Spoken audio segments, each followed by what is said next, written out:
हाय, movie scrap में आपका स्वागत है। आज मैं आपको 2019 में रिलीज हुई साई-फाई हॉरर मिस्ट्री फिल्म के बारे में बताने जा रहा हूँ जिसका नाम है वाइवेरियम। ध्यान रहे आगे स्पॉयलर्स है। मूवी की शुरुआत हमें कोयल के जीवन चक्र को दिखाने से होती है। ये पक्षी अपने अंडे दूसरे पक्षियों के घोंसलों में डालते हैं, फिर चूजे दूसरे बच्चों को घोंसले से बाहर ढकेल देते हैं। अगले सीन में हम एक स्कूल देखते हैं जहाँ पे एक औरत मिस जेमा पढ़ा रही थी। कुछ देर के बाद क्लासेस ओवर होती है और जेमा स्कूल की बिल्डिंग से बाहर आती है। तभी उसे वहाँ पे एक बच्चे की माँ मिल जाती है। दोनों की कन्वर्सेशन से पता चलता है कि जेमा एक घर की तलाश कर रही है और वो कुछ रियल एस्टेट एजेंट से मिलने वाली है बाद में। माँ को अलविदा कहने के बाद वो पास में एक बच्चे को देखती है जो जमीन पे कुछ देख रही थी। वो करीब आती है और पाती है कि जमीन पे एक मरी हुई पक्षी है। छोटी लड़की पूछती है कि चूजे के साथ ऐसा कौन कर सकता है।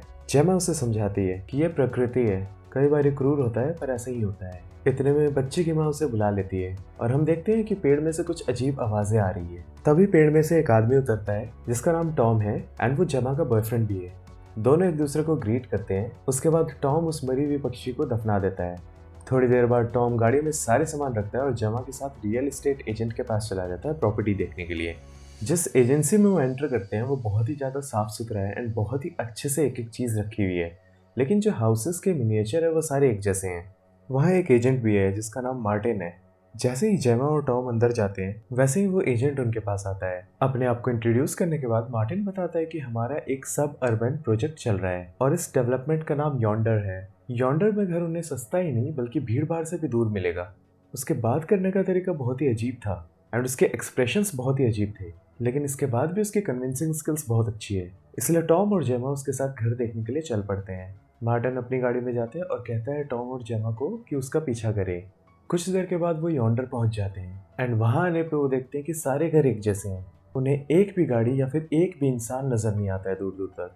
मार्टिन हाउस नंबर 9 के आगे ऑलरेडी वेट कर रहा था। टॉम और जेमा अपनी गाड़ी रोकते हैं। वे मार्टिन के साथ घर देखने के लिए अंदर चले जाते हैं। घर फुल्ली फर्निश्ड था। मार्टिन फ्रिज में से एक शैंपेन की बोतल भी निकालता है, साथ में स्ट्रॉबेरीज भी। टॉम और जेमा पीने से मना कर देते हैं, ये बोल के कि उनको ड्राइविंग करनी है। मार्टिन निराश फील करता है लेकिन उनको ऊपर ले जाता है बाकी के रूम्स दिखाने के लिए। ऊपर का कमरा नीले कलर का था और इसे देख के हम बता सकते थे कि एक बच्चे का कमरा है। मार्टिन उनसे पूछता है कि क्या उनके बच्चे हैं, जिसका रिप्लाई जेमा ने दिया कि अभी तक तो नहीं। मार्टिन तुरंत जेमा के वर्ड और बॉडी लैंग्वेज को मिमिक करता है। उसके बाद मार्टिन उन्हें मास्टर रूम दिखाता है और साथ में गार्डन दिखाने के लिए बाहर ले जाता है। टॉम और जेमा गार्डन को अच्छे से देखते हैं एंड साथ में देखते हैं कि पड़ोस में भी कोई उनके नहीं रहता है। पड़ोसी कब आएंगे ये पूछने के लिए जेमा पीछे घूमती है और देखती है कि मार्टिन वहाँ पे है ही नहीं। टॉम और जेमा ने मार्टिन को थोड़ी देर तक ढूंढा पर वो कहीं नहीं मिलता है। टॉम जेमा से कहता है कि चलो यहाँ से निकलते हैं। जेमा गाड़ी स्टार्ट करती है एंड वो वहाँ से निकल जाते हैं। थोड़ी देर में वो खो जाते हैं। जेमा ने बहुत कोशिश करी कि वो सही रास्ते को पकड़ ले। कितनी भी कोशिश करती वो आखिर हाउस नंबर 9 के ही आगे आ जाते हैं। टॉम फ्रस्ट्रेट हो जाता है एंड कहता है कि उसे ड्राइव करने दो। जेमा उसे ड्राइव करने देती है। टॉम भी अपनी पूरी कोशिश करता है लेकिन आखिरकार वो हाउस नंबर 9 के ही आगे आते हैं। दोनों ने अपना फोन चेक किया एंड देखते हैं कि उनके फोन में सिग्नल ही नहीं है।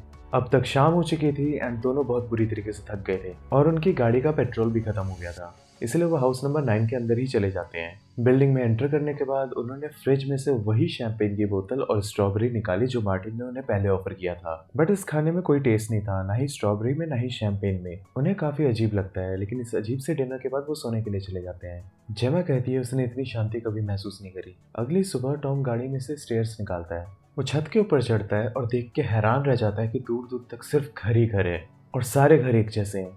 नीचे आने के बाद टॉम जेमा से कहता है कि उन्हें कुछ अलग करना पड़ेगा। उन्हें सूरज को फॉलो करने की जरूरत है। वो पूरे दिन सूरज की तरफ बढ़ते रहते हैं पर आखिरकार शाम हो जाती है। शाम होने के बाद उन्हें एक घर दिखता है जहाँ पे लाइट्स जली हुई थी। वे जल्दी से उस घर के अंदर जाते हैं। अंदर जाने पे वो सेम स्ट्रॉबेरीज देखते हैं जो उन्होंने पिछली रात को खाया था। उन्हें यकीन नहीं होता कि वो हाउस नंबर 9 पे वापस आ गए हैं। पर इस बार सड़क पे घर के सामने एक डब्बा पड़ा था। डब्बे के अंदर से उन्हें बहुत सारा टेस्टलेस खाना मिलता है एंड साथ में कुछ हाइजीन प्रोडक्ट्स भी मिलते हैं। जेमा को बहुत ही गुस्सा आता है। वो सड़क पे जाके चिल्लाती है कि इस डब्बे को जो भी छोड़ के गया है वो वापस आ जाए। इसी बीच टॉम घर के अंदर जाता है एंड घर को आग लगा देता है एंड बाहर आके जेमा से कहता है कि वो सिग्नल भेज रहा है। वे लोग सड़क पे बैठ के घर को जलते देखते हैं एंड उन दोनों की वहीं पे आंख भी लग जाती है।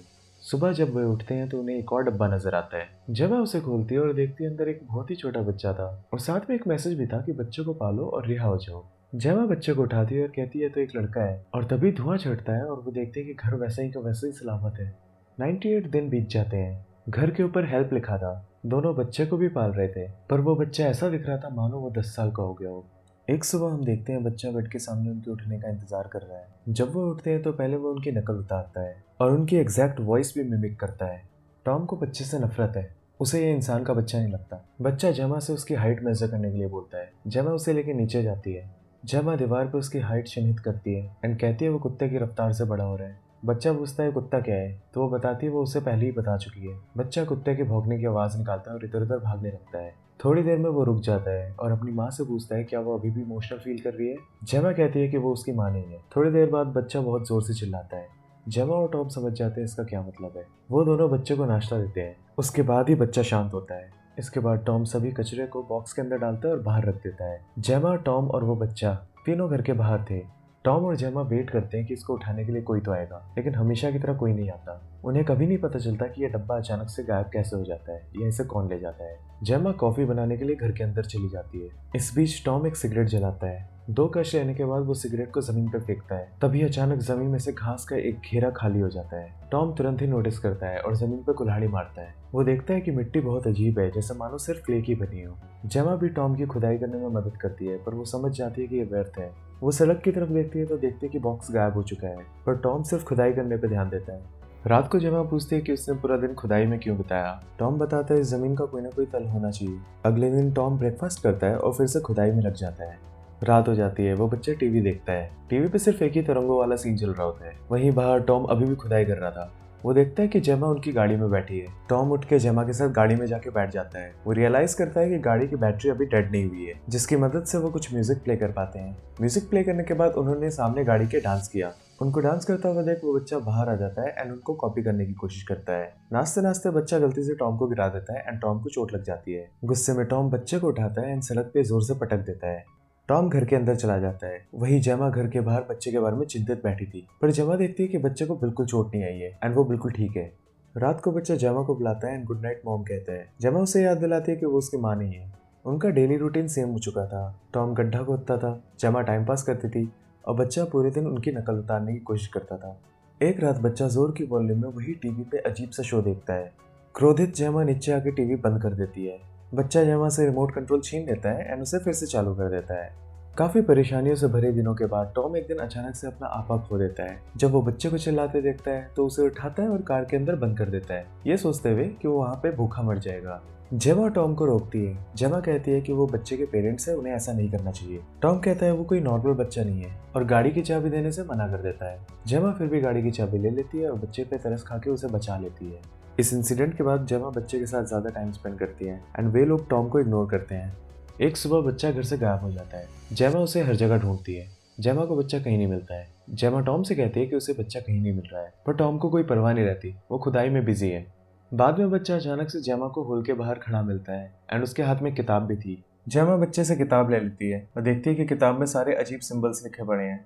जेमा बच्चे के पास जाती है एंड उससे पूछती है कि आज वो किससे मिली थी। बच्चा टीवी देख रहा होता है और बताता है कि वो एक मिस्ट्री सॉल्व कर रहा है। जेमा फिर से पूछती है कि वो नया इंसान कौन है जिससे वो आज मिला है। बच्चा कहता है ये एक राज है और वो बता नहीं सकता।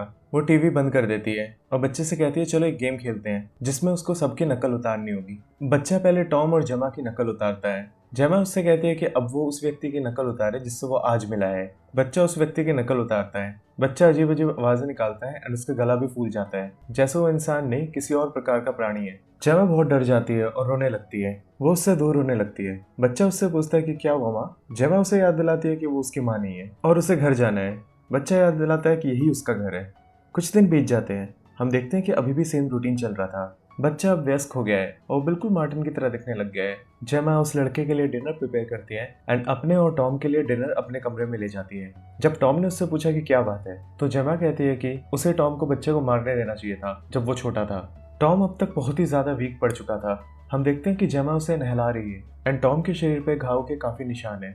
एक दिन जेमा कोशिश करती है कि उस लड़के को वो फॉलो करे। जब वो उसे फॉलो करती है तो वो रास्ता भटक जाती है और इस बीच टॉम अभी भी खुदाई में बिजी है। खुदाई करने के दौरान टॉम को एक लाश मिलती है जो एक वैक्यूम बैग में सील्ड पैक थी। वो काफी डर जाता है और होल से बाहर निकल जाता है एंड चिल्लाते हुए वो जेमा को बुलाता है। वो अच्छे से सांस नहीं ले पा रहा था। वो इतना वीक हो गया था कि वो चल भी नहीं पा रहा था, इसीलिए वो सड़क पे जाके लेट जाता है। भटकते हुए जेमा घर पहुंच जाती है। वो बीमार टॉम को उठाती है एंड उसे घर ले जाने की कोशिश करती है। वो देखती है कि घर को लॉक कर दिया गया है एंड उसने नॉक किया। वो खिड़की से देखती है कि वो लड़का टीवी देख रहा है एंड उसे कम्प्लीटली इग्नोर कर रहा है। मजबूरी में वो रात गाड़ी में बाहर ही बिताती है। वो थोड़ी देर में उठती है तो देखती है कि टॉम की हालत और भी ज्यादा खराब हो चुकी है। वो कार से बाहर निकलती है एंड जोर से दरवाजा खटखटाती है। वो लड़का बाहर आता है। जेमा ने लड़के से गुजारिश करी कि वो टॉम को जाने दे, उसकी तबीयत बहुत ही ज्यादा खराब है एंड उसे मेडिकल ट्रीटमेंट की जरूरत है। लड़का टॉम की तरफ देख के कहता है कि मे बी अब टॉम का टाइम आ गया है जाने का एंड वो वहां से चला जाता है। जेमा थक हार कर टॉम के साथ बाहरी फुटपाथ पे बैठ जाती है। वो टॉम की उसकी आखिरी सिगरेट जलाने के लिए मदद करती है। उसके बाद वो अपने पुराने दिनों के बारे में बात करते हैं। टॉम की मृत्यु हो जाती है और जेमा उसके मृत शरीर से चिपक के रो रही होती है। बाद में लड़का शाम को एक बॉक्स के साथ घर वापस आता है। जेमा उसे देखती है और जल्दी से बॉक्स की सामग्री को चेक करने के लिए जाती है। वो देखती है कि बॉक्स में वैक्यूम सील्ड बॉडी बैग है। भयभीत और रोते हुए वह पीछे हट जाती है और लड़का टॉम के शरीर को होल में फेंकने से पहले बैग के अंदर डालने के लिए आगे बढ़ता है। जेमा उसका पीछा करती है लेकिन वो देखने के अलावा कुछ नहीं कर सकती। अगली सुबह हम देखते हैं कि जेमा कार के अंदर छिपी हुई है और लड़के के बाहर आने का इंतजार कर रही है। जब लड़का बाहर आता है तो जेमा कुल्हाड़ी से उसके ऊपर हमला कर देती है, लेकिन वो उसे थोड़ा सा ही घायल कर पाती है। लड़का फुफकारता है और फुटपाथ के नीचे एक भूल भुलैया में रेंगते हुए चला जाता है। जेमा उसका पीछा करती है और एक लाल रंग के घर पे गिरती है, जहाँ उसी की स्थिति में एक और परिवार मिलता है। अजीब टीवी देख रहा एक अजीब लड़का और रसोई में एक महिला रो रही होती है। अचानक फर्श उसे निगलने लगता है और वो दूसरे कमरे में डूब जाती है जो हरे रंग का है। वहाँ पे भी एक जोड़ा है एंड वो अजीब लड़का ताली बजा रहा होता है। इसके बाद एक दीवार उसे खींच लेता है एंड वो नीले कलर के बाथरूम में गिरती है। उस बाथरूम के टब में उसे एक लाश दिखती है। ऐसा लगता है इस व्यक्ति ने अपने आप को खुद ही मार लिया है। इसके बाद वो अपने आप को अचानक से सीढ़ी से लुढ़कती और हाउस नंबर 9 में पाती है। वो उठती है और धीरे धीरे घर से बाहर निकलती है। केवल कुछ कदम चलने के बाद वो दर्द से करहा के गिर जाती है। अगले सीन में हम लड़के को देखते हैं कि वो घर की बनावट को सही कर रहा था। वो दीवार को भी पेंट कर रहा था। इसके बाद लड़के को हम जेमा को वैक्यूम बैग में डालते हुए देखते हैं। हम देखते हैं कि लड़का जेमा से बताता है कि वो एक माँ है। माँ बच्चे को पाल पोस कर बड़ा करती है एंड उसके बाद वो मर जाती है। जेमा कहती है कि उसे सिर्फ एक घर चाहिए था। लड़का कहता है, मूर्ख माँ, तुम तो ऑलरेडी अपने ही घर पे हो। जेमा अपने आखिरी शब्दों में एक और बार दोहराती है कि वो उसकी माँ नहीं है। बिना किसी परवाह के लड़का बैग को बंद कर देता है और वो जेमा को भी टॉम के खोदे हुए ही गड्ढे में दफना देता है। काम पूरा होने के बाद वहाँ पे घास अपने आप उगाती है। बाद में वो लड़का जेमा की कार के टैंक को फिर से भरता है और शहर की ओर ड्राइव करने लगता है। वो उसी रियल एस्टेट एजेंसी में जाता है जो मूवी के स्टार्ट में हम देखते हैं। वहाँ वो मार्टिन को पाता है जो बूढ़ा हो गया है और अपनी कुर्सी पे मर रहा है। मार्टिन अपने अंतिम सांसों में लड़के को अपने नाम का टैग दे देता है। लड़का दराज में से वैक्यूम बैग निकालता है और उसमें पुराने मार्टिन को डालने से पहले वो अपना नेम टैग लगाता है। वो बैग पर एक रसीद स्टेपल करता है और फिर उसके अंदर रखे मार्टिन के शरीर को वो रोल कर देता है। रोल होने पर बैग को वो दराज के अंदर भर देता है। इसके बाद लड़का मैनेजर डेस्क पे बैठ जाता है एंड वहाँ आए नए कपल का स्वागत करता है। इसी के साथ मूवी खत्म हो जाती है, लेकिन काफी सारे सवाल हमारे मन में छोड़ जाती है, जैसे कि मार्टिन और उसके साथी, क्या ये सारे प्राणी कोई एलियंस थे?